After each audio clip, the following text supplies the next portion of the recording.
Are you facing challenges in moving leads through your sales pipeline efficiently?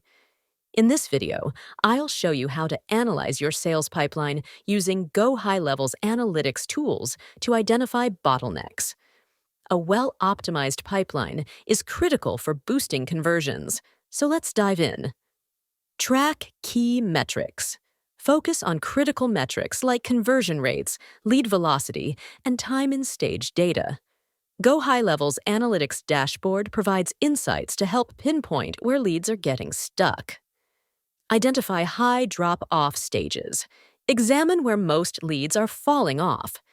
Identifying these patterns allows you to focus on improvements to move leads through the pipeline more efficiently.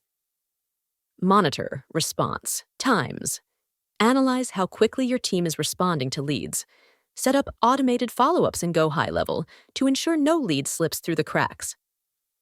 Leverage automation. Use GoHighLevel's automation tools to streamline lead transitions between stages. Automating tasks like lead assignment and follow-up reminders keeps your pipeline running efficiently. Adjust strategies based on data. Regularly review your pipeline's performance and adjust strategies as needed.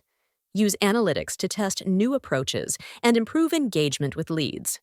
Ready to take control of your sales pipeline and eliminate bottlenecks? Start using GoHighLevel's analytics tools today to optimize your process. Sign up for your 30-day free trial and get started on the path to better conversions. All links are in the description below. If this video was helpful, be sure to like, subscribe, and hit the bell icon for more tips. Thanks for watching.